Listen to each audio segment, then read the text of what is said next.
السلام علیکم ورحمۃ اللہ۔ اگر آپ نے یہ مکمل ویڈیو دیکھ لی تو انشاءاللہ اللہ کے فضل و کرم سے قرآن مجید کے 50% الفاظ آپ کو ان کا ترجمہ آتا ہوگا بہت آسانی سے۔ تو چلیں دیر کیے بغیر کسی تمہید کے شروع کرتے ہیں۔ اللہ تعالیٰ نے سورۃ القمر میں 4 دفعہ فرمایا کہ ہم نے قرآن انتہائی آسان بنایا ہے کوئی نصیحت حاصل کرنے والا؟ یاد رکھیں، قرآن مجید کے نزول کا مقصد قرآن مجید کو سمجھ کے پڑھنا، اس سے نصیحت حاصل کرنا ہے۔ جس طرح علامہ اقبال نے فرمایا، وہ معزز سے زمانے میں مسلمان ہو کر ہم خوار ہوئے تارک قرآن ہو کر۔ میرا مقصد یہ ہے اس ویڈیو بنانے کا کہ آپ سارے کے سارے لوگ قرآن مجید سے بات کرنا سیکھیں۔ دنیا کی سب سے بہترین کتاب اللہ تعالیٰ کی طرف سے جو ہے وہ قرآن مجید ہے۔ میں آپ لوگوں کو تھوڑا سا سائنس کی حقیقت بتا دوں۔ میں یہ نہیں کہتا کہ سائنس کوئی بری چیز ہے، الحمدللہ میں نے پی ایچ ڈی جو ہے وہ قرآن سائنسز میں کر رکھی ہے۔ اس میں نے یہ دیکھا کہ کون کون سی آیات جو ہیں وہ آج کی جدید سائنس کے مطابق ہیں، یا جدید سائنس جو ہے وہ مطابق ہے قرآن کے۔ اور تو بہرحال میں آپ لوگوں کو مختصر یہ بتا دوں کہ ابھی جو ریسرچ کے مطابق 95% جو ہے، بیسکلی دو ہی چیزیں ہیں پوری کائنات میں، انرجی ہے اور میٹر ہے۔ 95% ایک ریسرچ کے مطابق ڈارک انرجی ہے جو ایکسپلور ہی نہیں ہو سکی، صرف 5% انرجی ہے جو جس کے اوپر سب کچھ چل رہا ہے، اور 5% جو ہے وہ میٹر ہے جو دریافت ہو چکا ہے۔ باقی 95 کو ڈارک میٹر کہتے ہیں، باقی ڈارک انرجی ہے۔ اتنا بڑا رب کا نظام ہے، اللہ اکبر، اللہ سب سے بڑا ہے۔ تو یہ اس رب کی کتاب ہے قرآن مجید، بہت بڑی کامیابی ہے اس کو سمجھ لینا، اس سے بات کرنا۔ اگر اللہ تعالیٰ سے بات کرنا چاہتے ہیں تو قرآن مجید کی سمجھ ہونی چاہیے۔ تو میں دیر نہیں کرتا، یہ مختصر سی ویڈیو میں انشاءاللہ میری کوشش ہوگی کہ یہ ویڈیو مختصر ترین ویڈیو ہو جس سے آپ سیکھ سکے انشاءاللہ۔ تو جو بھی کوئی اردو کو سمجھ سکتا ہے، اردو سمجھنے والا کوئی بھی انسان اس ویڈیو سے فائدہ اٹھا سکتا ہے، اور اس کے بعد میں ثابت کروں گا کہ آپ لوگ 50% قرآن مجید کے الفاظ آپ کو یاد ہو گئے ہیں۔ باقی جو 50% رہ گئے ہیں وہ بھی میرا ایک کورس موجود ہے، فری آف کاسٹ پڑا ہوا ہے، اس کو بھی آپ دیکھ سکتے ہیں، اور باقیوں کی طرف چلے جائیں۔ پھر جو بعد میں رہ جائیں گے، کوشش کرتے رہیں، قرآن کو سمجھتے رہیں، پڑھتے رہیں اور پھر آگے چلتے رہیں۔ ہمارے استاد محترم حافظ عبدالسلام بن محمد بٹوی رحمہ اللہ ہمارے بہت بڑے عالم دین تھے، 50 سال انہوں نے صحیح بخاری پڑھائی، شیخ الحدیث اور شیخ التفسیر۔ آج پاکستان میں سب سے بہترین جو تفسیر ہے ماشاءاللہ اردو میں وہ ان کی ہے۔ وہ کہتے تھے میں جب بھی قرآن پڑھتا ہوں مجھے نئی بات ملتی ہے۔ جس طرح علامہ اقبال کہتے ہیں نا کہ قرآن میں ہو غوطہ زن اے مرد مسلمان، اللہ تجھے کرے عطا جدت کردار۔ کہ قرآن مجید کے جو ذخائر ہیں، علم کے موتی ہیں، وہ ختم نہیں ہو سکتے۔ آپ جتنی دفعہ پڑھیں گے نئی بات ملے گی آپ کو۔ اب قرآن مجید کے ساتھ ہمارا ظلم یہ ہے، ہم الفاظ اگر یہ صحیح نہیں ہے تو چینج کر لیجیے گا، کوئی بھی لفظ بول لیجیے گا۔ بہرحال ہم جس طرح اللہ نے فرمایا نا وما قدر اللہ حق قدر ہی، ان لوگوں نے اللہ کی قدر نہیں کی، تو ہم نے کتاب کی، قرآن مجید کی قدر ہی نہیں کی۔ اس کی سمجھنے کی طرف آتے ہی نہیں ہے، سمجھتے ہیں جی بہت مشکل ہے، اللہ کہتے ہیں آسان ہے۔ تو آئیں 3 اصول سمجھنے ہیں آپ نے، تو انشاءاللہ قرآن مجید سمجھنا آپ کے لیے بہت آسان ہو جائے گا انشاءاللہ۔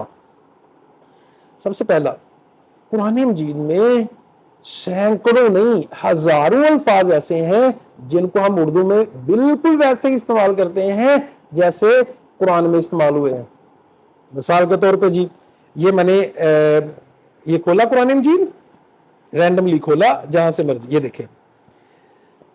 اچھا جی، اس میں ہے داود، یہ 410 نمبر پیج ہے، 23واں پارہ ہے، سورہ صاد ہے۔ داود۔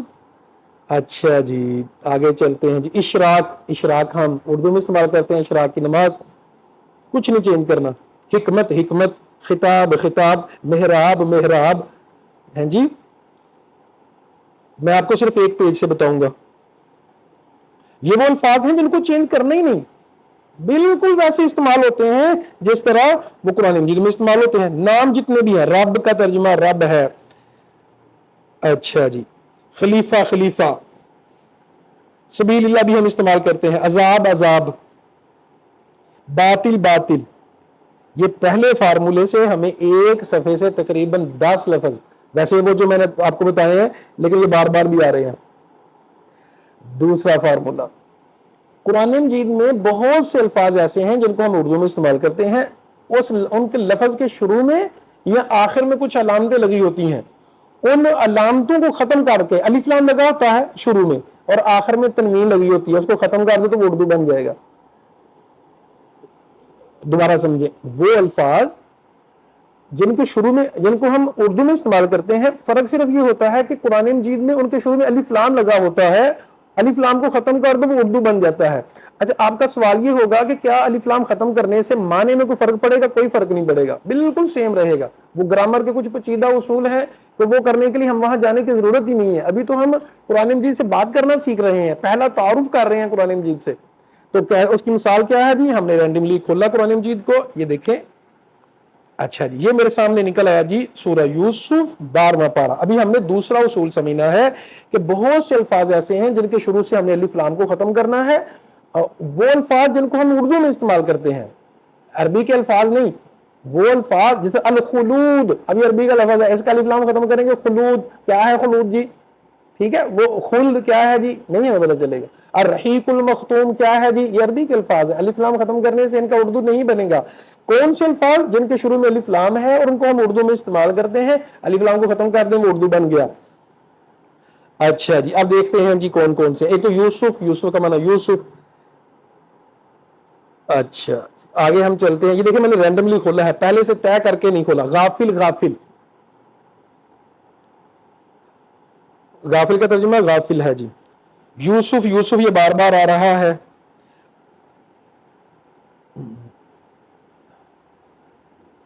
زاہد، الف لام کریں ختم، زاہد بن گیا. زاہد عبادت گزار کو کہتے ہیں، ہم اردو میں استعمال کرتے ہیں، کہتے ہیں تو بڑا زاہد ہے. اچھا جی، القرآن قرآن، الانسان انسان، القبر القبر، الدین دین، مخلص مخلص، الف لام کو ختم کر دیا. مخلص کا معنی مخلص انسان کہتے ہیں جی ہم اردو میں، مخلص انسان چاہیے ہمیں. اچھا جی، تو یہ جو الفاظ ہیں اللہ آپ کا بھلا فرمائے. میں الف لام کی بات کر رہا ہوں. المدینہ مدینہ،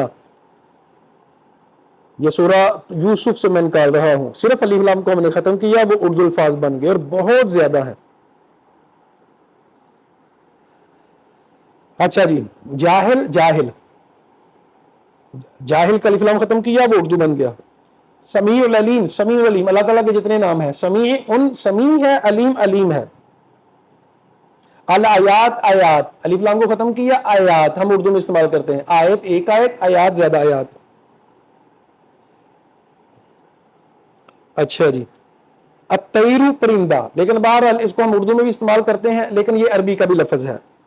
بیسیکلی اس میں نا قرآن جو اردو زبان ہے اس میں بہت سے الفاظ ایسے ہیں اور عربی سے لیے گئے ہیں. بیسیکلی یہ مختلف زبانوں کا مجموعہ ہے، فارسی کا ہے، عربی کا، لیکن سب سے زیادہ الفاظ عربی سے لیے گئے ہیں. اسی لیے اس زبان کو، ویسے کوئی زبان مسلمان نہیں ہوتی، اردو زبان کے اوپر ایک الزام ہے کہ یہ مسلمانوں کی زبان ہے، اور کسی حد تک ٹھیک بھی ہے کیونکہ اس میں سب سے زیادہ الفاظ جو ہیں وہ عربی سے لیے گئے ہیں اور عربی وہ مسلمانوں کی زبان ہے تقریباً.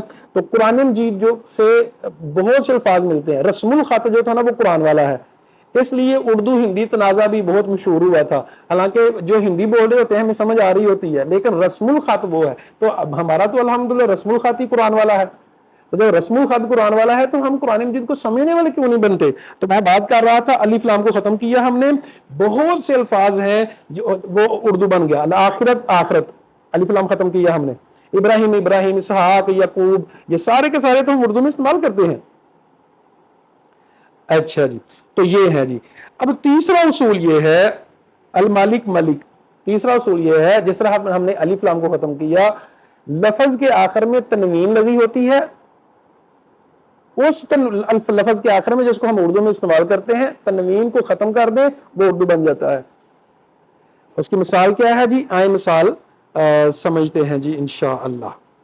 اچھا ویسے تو یہ مثالیں اس کی بہت زیادہ ہیں، میں رینڈملی آپ کو گنوا سکتا ہوں، جس طرح مثال کے طور پہ دینن، دینن، کتابن، کتابن، جزاءن، ٹھیک ہے جی، قرآنن، قبرن، صرف تنوین کو ختم کرنا ہے۔ تو پھر سوال کہ کیا معنی میں کوئی فرق پڑے گا؟ کوئی فرق نہیں پڑے گا، بالکل بھی کوئی فرق نہیں پڑے گا۔ ٹھیک ہے اگر ہم گرامر کی پیچیدگیوں میں جاتے ہیں تو تنوین کے کچھ معنی ہوتے ہیں، لیکن ہم تو ابھی بات کرنا سیکھ رہے ہیں۔ تو تنوین کو ختم کر دیا تو وہ الفاظ اردو بن جاتے ہیں، وہ الفاظ جن کو ہم اردو میں استعمال کرتے ہیں وہ لفظ جب ہم اس کو ختم کر دیں گے تو وہ تنوین بن جائے گا۔ صرف یہ 3 اصول سمجھ کے آپ لوگ الحمدللہ قرآن مجید کے آدھے الفاظ سمجھتے ہیں، اور قرآن مجید میں بار بار الفاظ آتے ہیں، بار بار الفاظ آتے ہیں۔ بعض الفاظ جس طرح انا ہے، انا کا معنی بے شک آپ نے ایک دفعہ یاد کرنا ہے، تقریباً 3300 دفعہ قرآن مجید میں آیا ہے، ایک لفظ یاد کرنا ہے۔ فَبِأَيِّ آلَاءِ رَبِّكُمَا تُكَذِّبَانِ، ایک آیت یاد کرنی ہے، 31 دفعہ قرآن مجید میں آئی ہے۔ اسی طرح آیات کے جو ٹکڑے ہیں، ان اللہ غفور رحیم بار بار آتا ہے، ان اللہ علی کل شیء قدیر بار بار آتا ہے، یا ایھا الذین آمنوا 56 سے زیادہ دفعہ استعمال ہوا تقریباً۔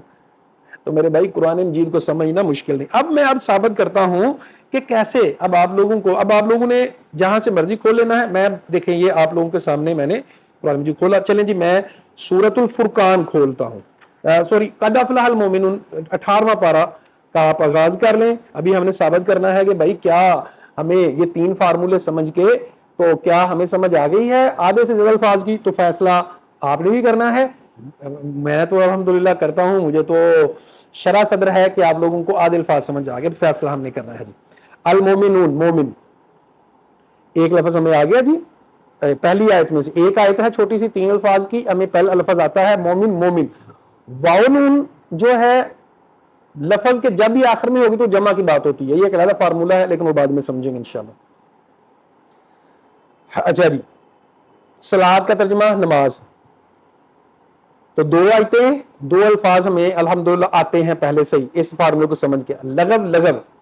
لغو ہم اردو میں استعمال کرتے ہیں، الف لام ختم کی جاتا ہے، اور 3 آیتیں ہیں، 3 آیات ہمیں آتے ہیں الفاظ، ان میں سے ہمیں آلریڈی اس فارمولے کے ساتھ آتے ہیں۔ زکوٰۃ کا ترجمہ زکوٰۃ، فاعلون، فائل کرنے والا، ادا کرنے والا، فعل سے، تو اس آیت میں 2 لفظ ہو گئے۔ والذین هم لفروجہم، فروج کا معنی فرج کی جمع ہے فروج، شرمگاہیں۔ حافظون، حافظون حفاظت کرنے والے۔ اچھا جی آگے چلتے ہیں۔ ازواج، زوج کی جمع ہم اردو میں استعمال کرتے ہیں۔ ایمان، ایمان، سادہ سی بات ہے۔ آگے چلیں جی تو عادون، یہ سارے الفاظ عربی کے ہیں جی۔ اس آیت میں 7 نمبر میں کوئی بھی لفظ ایسا نہیں ہے۔ امانات، امانات، امانت۔ عہد، عہد، اس آیت میں 2 لفظ ہو گئے جو ہمیں آلریڈی آتے ہیں اس فارمولے کے ساتھ۔ وارثون، وارث، ہم لفظ ہمیں آ گیا الحمدللہ۔ فردوس، فردوس، یارثون وہی لفظ ہے وارث سے۔ اچھا جی، انسان کا ترجمہ انسان۔ نطفہ، نطفہ اردو میں استعمال کرتے ہیں، نطفہ، نطفہ پھر آ گیا، الف لام ہم نے ختم کی، نطفۃ یہاں سے ہم نے تنوین ختم کی، اردو بن گیا۔ النطفہ یہاں سے ہم نے الف لام ختم کیا، وہ اردو بن گیا۔ خلقنا، خلق۔ لاہمن، لاہم، اس کو مشکل اردو میں اگر ہم کہیں تو استعمال کر سکتے ہیں، اگر آپ چھوڑ بھی دو تو خیر ہے۔ خلقن، خلق، اردو کو تنوین کو ختم کیا ہم نے۔ اچھا جی، میتون، میت، بعد کا ترجمہ بعد کریں، اس کے بعد قیامت، قیامت، الف لام ہم نے ختم کیا، اردو بن گیا۔ اب میں کوشش کر رہا ہوں کہ انشاءاللہ یہ جو ویڈیو ہے وہ 15 منٹ سے زیادہ نہ جائے انشاءاللہ۔ خلق کا ترجمہ خلق، غافل، غافل۔ آسما، آسما، الارض، الارض، قادر، قادر۔ اب اس پیج میں سے آپ نے دیکھنا ہے کہ کیا آدھے الفاظ ہمیں آتے ہیں، آگے ہیں، تقریباً آدھے الفاظ ہمیں آگے ہیں، یہ صرف 3 فارمولے سمجھ کے۔ تو الحمدللہ، الحمدللہ قرآن مجید کے آدھے الفاظ تو ہمیں یہ ویڈیو دیکھ کے تھوڑی سی پریکٹس کر کے ہمیں سمجھ آ چکے ہیں، باقی جو رہ گئے ہیں ان کی تیاری کریں ہم۔ تو امید ہے کہ آپ کو یہ میری کاوش اچھی لگی ہوگی، تو میرے لیے دعا کیجئے گا۔ میری آپ سب کے لیے دعا ہے کہ اللہ تعالیٰ دلوں کو قرآن کے نور سے منور فرمائے، رحمت فرمائے، فضل فرمائے۔ آپ کسی بھی جگہ سے کھول لیں یہ 3 فارمولے، کہ بہت سے الفاظ ایسے ہیں جن کو ہم اردو میں استعمال کرتے ہیں، بالکل ایسے ہی، یا الف لام کو ختم کر دیں تو الف لام جو ہے وہ الفاظ جن کو ہم اردو میں استعمال کرتے ہیں، الف لام ختم کر دیں وہ اردو بن گیا، لفظ کے آخر سے تنوین ختم کر دیں تو وہ اردو بن گیا، وہ الفاظ جن کو ہم اردو میں استعمال کرتے ہیں، صرف اتنا آسان فارمولہ ہے، تو قرآن مجید اللہ کے فضل و کرم سے ہمارے لیے آسان ہو جائے گا۔ سورۃ الفرقان میں اللہ تعالیٰ فرماتے ہیں وقال الرسول یا رب ان قوم اتخذوا هذا القرآن مہجورا، قیامت والے دن نبی کریم صلی اللہ علیہ وسلم شکایت کریں گے اے اللہ میری قوم نے قرآن کو چھوڑ دیا تھا۔ قرآن کو چھوڑنا یہ ہے کہ اس کو سمجھنا نہ، اس کے اوپر غور و فکر نہ کرنا اور اس کے اوپر عمل نہ کرنا، یہ قرآن کو چھوڑنا ہے۔ اللہ سے دعا ہے اللہ تعالیٰ مجھے اور آپ کو اس کا فائدہ عطا فرمائے۔ بہت بہت شکریہ۔